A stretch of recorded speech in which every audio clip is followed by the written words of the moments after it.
Okay MN and along ஓகேங்களா. So 2 பேர் இருக்கிறாங்க MN and along.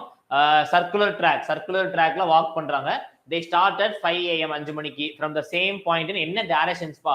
Opposite directions. நான் நேற்றே சொல்லியிருந்தேன் இல்லையா, டைரக்ஷன் வந்து 2 விஷயம், ஒன்னு சேம் இன்னொன்னு ஆப்போசிட். ஸோ ஆப்போசிட்டா இருந்தா எனக்கு அங்க என்னப்பா வரணும்? Relative speed. கண்டிப்பா ரிலேட்டிவ் ஸ்பீட் கான்செப்ட் வந்து எனக்கு இன்க்ளூட் ஆகணும். சரியா?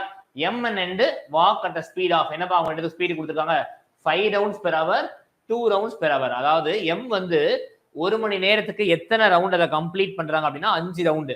அதே மாதிரி என்ன வந்து பாத்தீங்க அப்படின்னா 2 ரவுண்ட் கம்ப்ளீட் பண்றாங்களா? சரி, how many times will they cross each other before 6:30 AM? 1.5 மணி நேரத்துக்குள்ள அவங்க எத்தனை தடவை ஒவ்வொருத்தர் கிராஸ் பண்ணிப்பாங்க அப்படின்னு சொல்லி கேட்கறாங்க. சரிங்களா? சர்க்குலர் ட்ராக் இருக்கு. எம்என் என்ன டைரக்ஷன்னா ஆப்போசிட் டைரக்ஷன்ஸ். சரியா? எம் வந்து என்ன பண்றான் அப்படின்னா 5 ரவுண்ட்ஸ் பெர் அவர், என்ன பாத்தீங்கன்னா 2 ரவுண்ட்ஸ் பெர் அவர். அப்ப ரிலேட்டிவ் ஸ்பீட் என்னப்பா வரும்? ஆப்போசிட் டைரக்ஷன் நம்ம என்ன பண்ணிக்கணும்? பிளஸ் பண்ணிக்கணுமா? அப்ப நான் ரெண்டையும் பிளஸ் பண்ண அப்படின்னா அவங்க 7 தடவை சுத்தி வருவாங்க. சரிங்களா?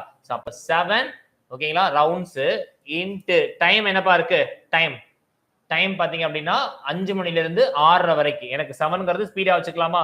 Into 1.5 which is equal to 10.5 times அவங்க என்ன பண்ணுவாங்க அப்படின்னா இந்த டிஸ்டன்ஸை சுத்தி வந்திருப்பாங்க. அப்ப எத்தனை தடவை கண்டிப்பா கிராஸ் பண்ணிருப்பாங்க?